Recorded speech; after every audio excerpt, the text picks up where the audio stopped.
Hello and welcome back to Seasons of the Wolf. So let's go scout this area. And we find a forest drake, whatever the hell one of those is. Now then. I don't think it's worth using one of his songs at this point, because I suspect we can knock this thing down pretty fast. Yeah, we can. Well done, everybody. That was surprisingly easy. And finally, the beast lay dead before us. So, what exactly was it? A forest drake, one of the smaller dragonkin. They don't breathe fire, but they breathe acid, which is just as bad. And even worse, they aren't solitary like other dragons. Forest drakes come in swarms of as many as 50, and are voracious enough to empty an entire forest of all other living things. Ouch. So they were a threat we had to deal with, and quickly so. The others and I decided to split up in order to cover more ground. So you split up, even though the forest was full of drakes? A forest drake is a dangerous creature, but nothing one competent warrior can't handle. But if we overlooked any, and they continued attacking helpless travellers... Ah, I see your point. Sheesh! Carry on with your story already, things just got interesting! Alright then. Okay, so we've got 3 more, but this time we're probably going to have to do it without backup. Yeah, that's annoying.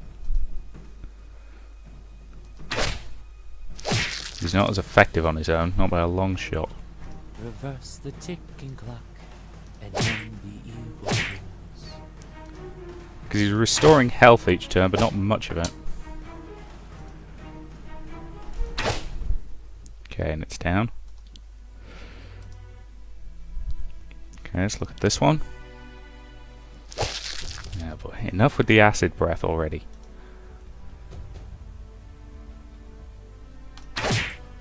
Okay, okay, potion time.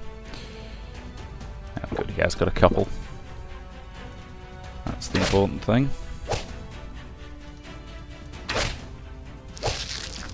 And that's a kill. So yeah, these battles aren't difficult, I just need to avoid doing anything stupid, I think.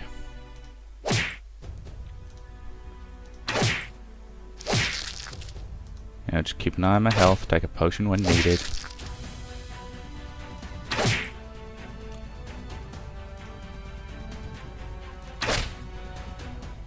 Okay. Now we've already done these 2 effectively, so let's see what's in this area. Suddenly, there was another rustling, not above me, but behind me. As I turned around, the forest broke out of the forest broke a huge serpent. The same serpent I had already seen several weeks before, when it had been attacking Leonara?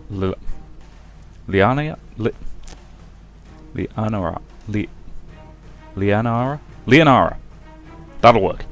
When it had been attacking Leonara. The serpent hissed at me with a vicious look, and I readied my weapons and prepared to fight. Oh good, so it's regenerated its health, but oh good lord, that did a lot of damage for 1 hit.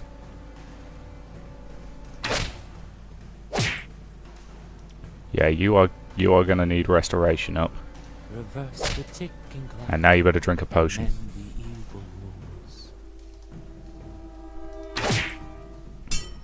Aha.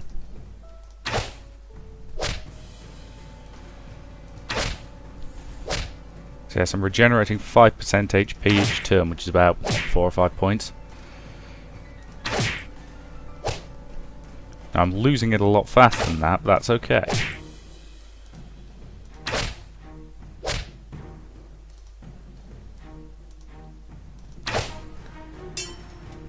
Well done. Okay, reactivate Rhythm of Restoration. And no, I don't think you need another potion at this point. 1 more attack and then you'll need a potion. I'd say at least these flashback sequences give you a reasonable number of potions, enough that you can reasonably achieve it.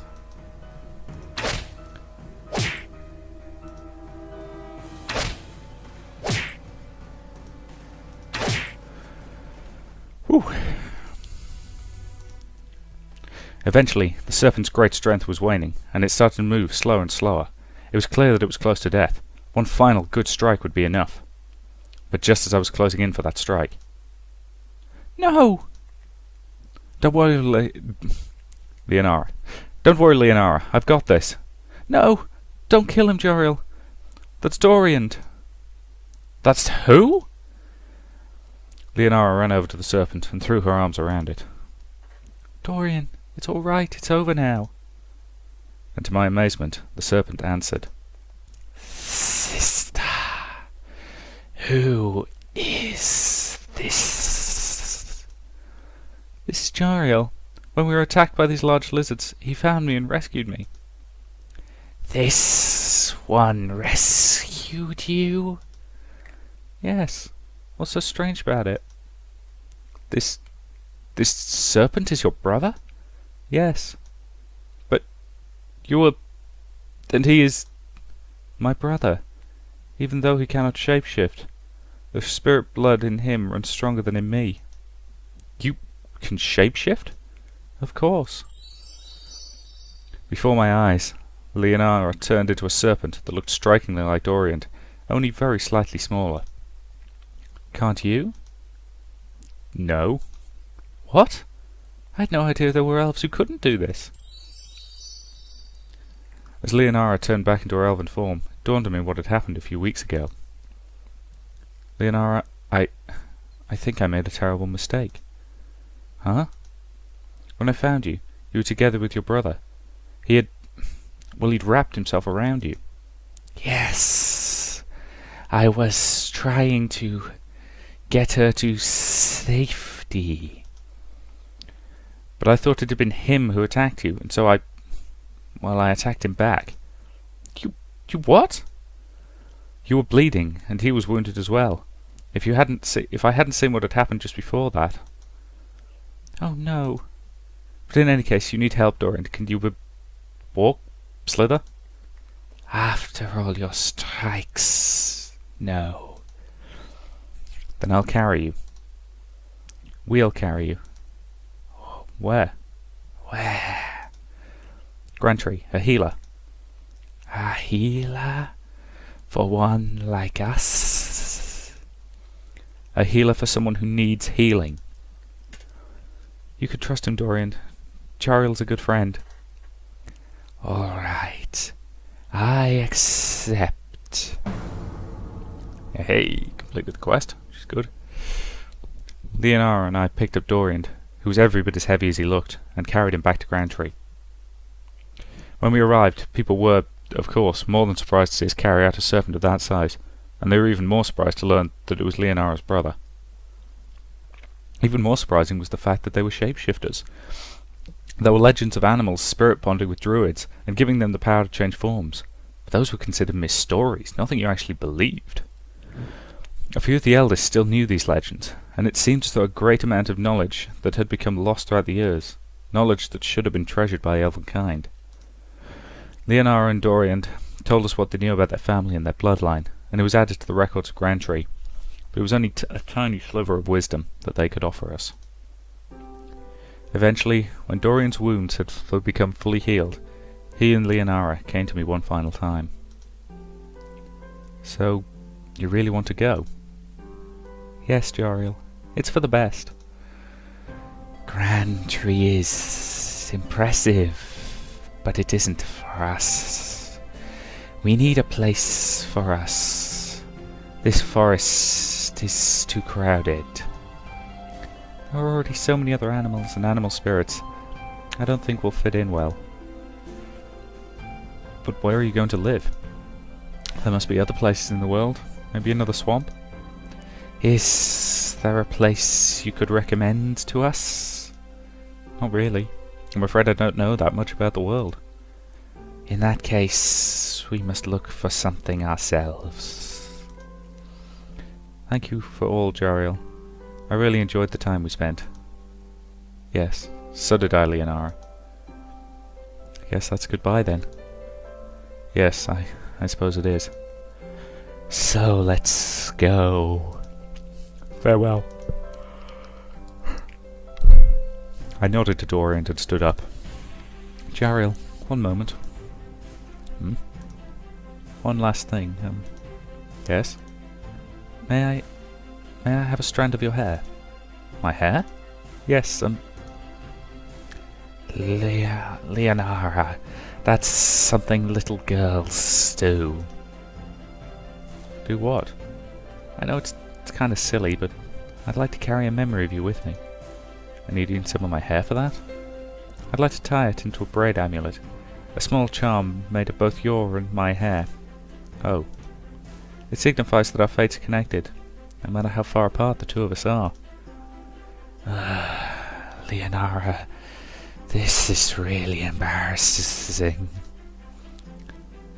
No, no, I think it's very sweet. Here.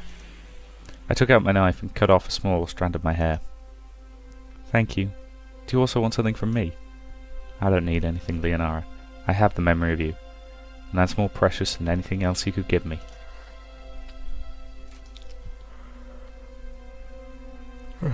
Now, was that it? Is there anything else keeping us from leaving? No. No, we can go, Dorian. Farewell then, Leonara and Dorian. Farewell, Jariel.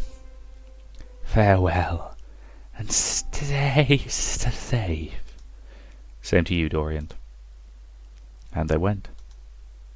And I never saw them again. After that experience, I decided that I had to do something about the lack of knowledge I had about the world. All the education I had been given in Grantry, and I had no idea that something like shapeshifters even existed, or how to recognize them in their animal shapes. So how do they look in their animal shapes? Well, exactly like the animal, but much larger than a creature of the same species would usually grow. As a serpent, Leonara's brother had been 60 feet long, for example. A 60-foot-long snake. Think of how many belts you could make out of that!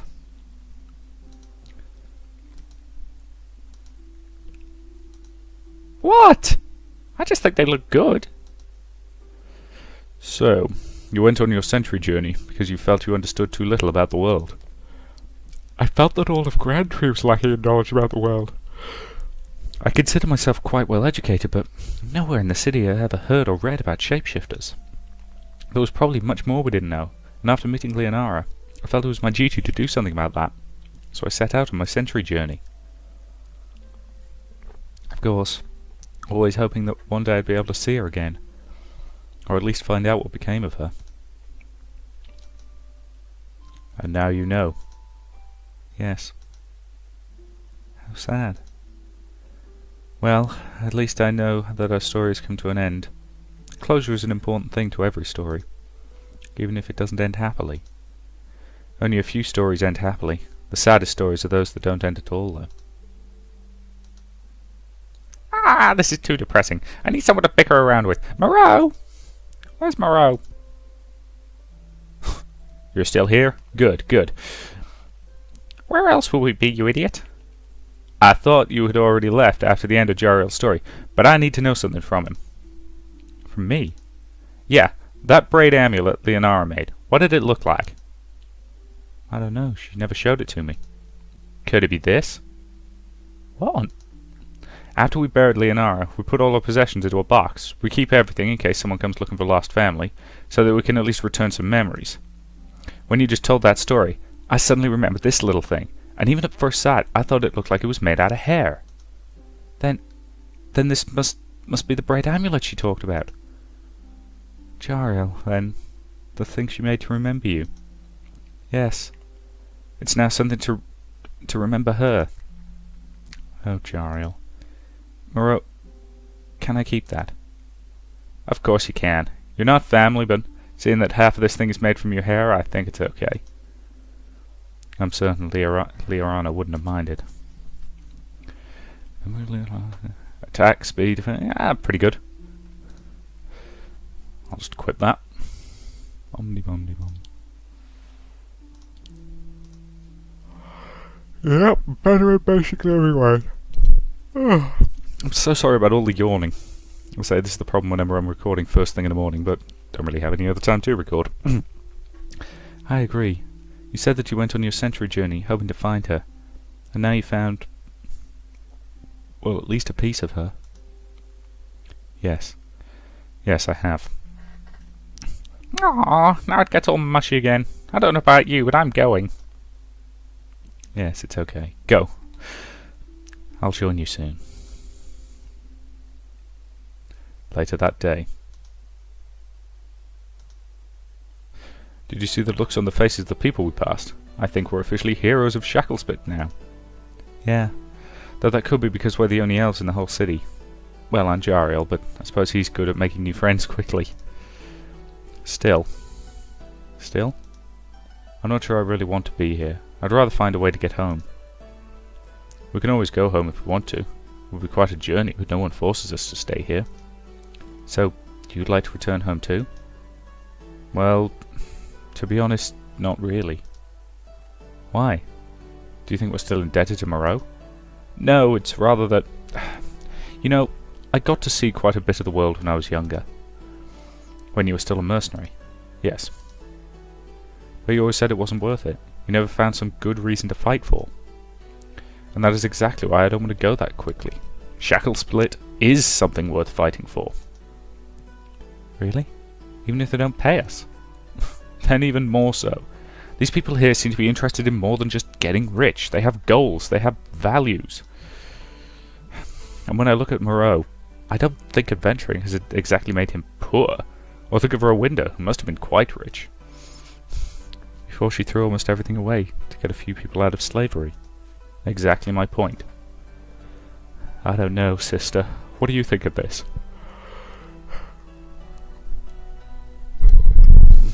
Well, I share Valus' sentiments about Shackle. Sort of. Sort of? He's absolutely right about the people of Shackle having admirable goals and values. Nobody should be a slave, and fighting for the liberty of others is something great, something noble. But the way they fight seems shady to me. They're essentially rogues and crooks going on raids, not like the heroes of legend who set out to topple evil sorcerers and free countries from oppression. That's because legendary heroes are legendary. The stories about them are just stories. True heroes come in other shapes and sizes, and I think Moreau and his men qualify quite nicely. Maybe, but something about them still rubs me the wrong way. So you want to return home to Nimon as well? No. Why not? Well, the reason is, if we return to Nimon, then what about our friends? What do you mean, what about them? Crim and Riley, Shalassa and Rowinda and Jariel, would they come with us? I dare say no, at least not all of them. Rowinda lives here, Jariel's got a journey to continue, and I doubt Shalassa or Riley would come to a place with so little excitement. And really, someone like Crim? Oh, you're right. She'd have challenged everybody who can hold a sword to a duel on her first day, and in a week she'd have wrestled every bear in the forest. Maybe it wouldn't be that bad, but, you see, as long as we don't go home, we can stay together with all of them, for a little longer. What? It's strange, but going on adventures with them feels more like a family than living with Father ever felt. Oh. I feel like an attachment to them that's stronger than what I feel when I describe our little hut in Nimon. It's a connection. Hard to describe. Like family in the blood, but... maybe a wolf pack? Exactly, a wolf pack, that's it. We're all wolves, and we're in this together, and as long as we continue on this path, we'll stay together. If we go home... Yeah, I can't deny that I feel this connection too. So you want to be a wolf a little longer, I fear. I guess I do. So do I. And I. Then I think we'll stay here a little longer. Just... What'll we do? I doubt we'll get bored. Moreau will certainly have more things for us to do if we ask him about it. He seemed quite pleased with our performance on that island. Lava storm! Yeah, lava storm. So he'll be happy to have us on his side for a little longer. And do you remember what Riley told us? There's always talk about profitable exploits in the tavern. We could find some adventure and maybe return to Nimon as rich people. Shackle will definitely have plenty of entertainment for us. Alright, you've convinced me. Let's check out some opportunities for adventure. Fine with me, just not right now. I need to take care of my weapons and armor. The sea spray hasn't exactly improved them. I must make sure they don't get rusty. Well, if you want, then the two of us can... For the 5th time, no! Shalasa, you don't understand how important this is to me. How am I supposed to finish my... That's not my problem, that is yours! Shish, you're impossible. Can anyone talk some sense into that woman? Whoops, gotta go. My armor is rusty. Valus, need some help to polish your sword? Why are you both looking at me? I'm sure Althea here will understand the importance of privacy. Sorry, but I don't think I even understand what you were talking about. Did you get into a fight? No, we're not fighting. We are fighting. See? Ugh, impossible. If one of you would care to tell me what the problem is. Don't look at me, I don't have a problem.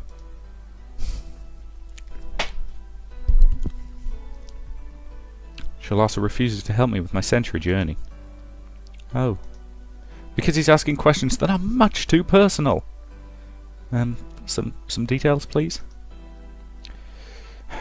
You know I need to gather as much wisdom about the world as possible, right, Althea? That's what my century journey is all about, right? Right. Well, if there's one thing almost nobody has any information on, it's the bloodskins, Shalasa's species. Species? You say that as though we were some sort of interesting animals. In any case, Shalasa doesn't want to answer any questions on her. What do you want the bloodskins to be called, anyway?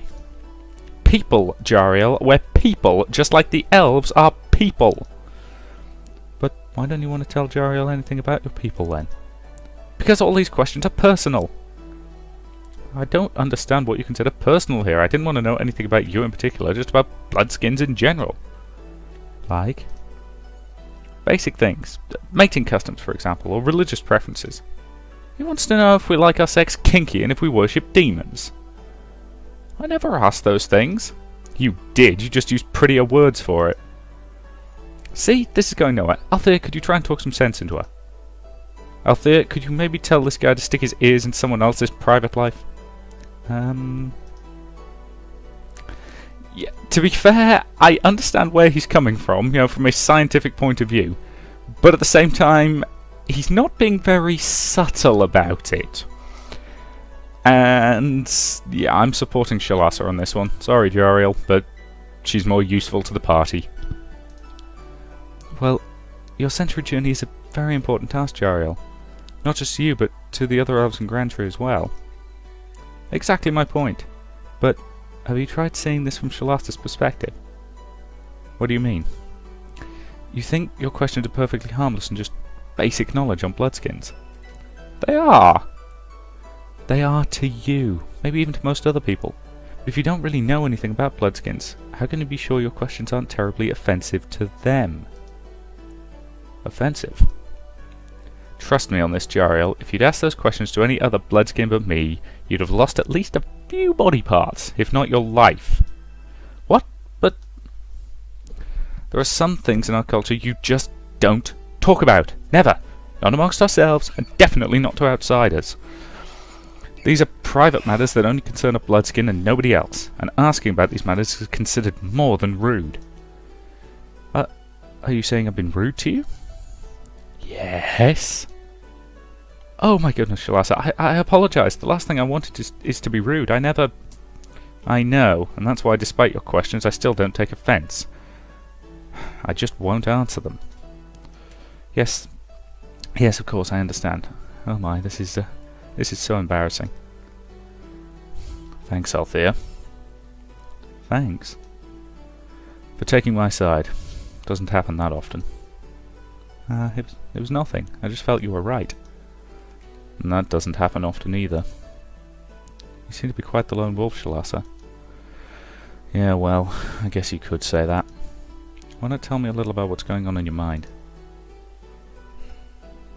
I can't seem to be able to convince you that trying to get close to me is a bad idea, can I? No, I suppose not. Then where do you think this should be going? What do you expect to get from getting to know me better, huh? I don't know. I guess just get to know you better. What if I told you that I was a horrible person? That I was no one you really wanted to know any better than this? Then you wouldn't be telling me anything new. You've been saying the same thing ever since we first met. What else is there? Is there nothing likable about you? You tell me. You seem to be seeing something in me that I'm not, and I can't figure out what that is. Well, that makes two of us. I can't figure out what's with you. All I know is that it's making me really curious. I think I told you that curiosity can kill. And I think I'm not a cat. You're right, you're not a cat. You don't have 9 lives, just 1. Don't waste it on me.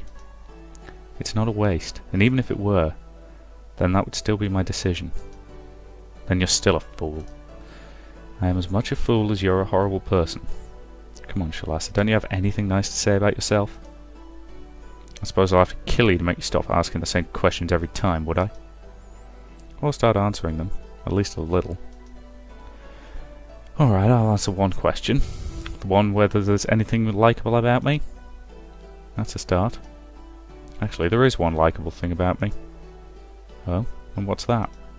I'm patient. Okay. I mean, seriously patient with everybody.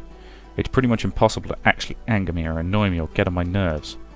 I'm calm and composed and perfectly capable of enduring even the most obnoxious people without even batting an eye.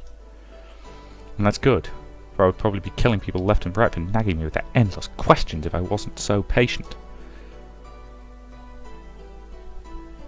You know, that does sound like her idea of a joke. Then, I suppose that makes me a lucky cat, doesn't it?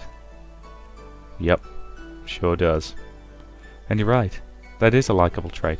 When someone as irritating as me, I'm sure lesser people would have killed 6 of me by now. More like 20 times over. You're really irritating, you know. And what's the most irritating thing about me? Why, pretty much everything. Your stupid optimism, your misplaced idealism. Your stubborn belief in good even though the world proves again and again that the good's on a losing streak. Most of all, your curiosity though. Never met one single person who has been that intent on getting answers. Well, now you have, and it's me. Yeah, it is. You're the Grand Master of Curiosity. Suppose that's the one likeable thing about you. Likeable? Did I say likeable? I meant despicable. Good thing I'm so patient. Yeah, you're right. Your patience sure is something likeable about you. But you know what? What? There's something even more likeable about you. And that is... you have a sense of humour. Do I? A strange one, but it's there. It's quite refreshing. Thanks, Althea. Don't worry, I'm not going to tell anybody. You wouldn't want me to. Hey! Always nice to see boosts in the relationship. Damn right I wouldn't want you to. If you did, then I'd have to kill you. For real? Nah, just kidding. Good. Maybe. Okay. Alright everybody. So what do we do next? Well, as the poets say, the sky's the limit. We can pretty much do what we want. We just walk out of the gates of Shackle Split and explore the surroundings. Or see if anybody in this town has anything for us to do. Or just see what the local shops have to offer. Well, why don't we just find out all of that? Rowenda has a big bathhouse, just like the one in Dingari. When you see the heart icon floating over her hand... Okay, fair enough. So... looking at my timer, that's probably a pretty decent point to end this part. And after the break, we'll be heading to Rowenda's bath. So I will say thank you very much for watching, and I will see you in the next part.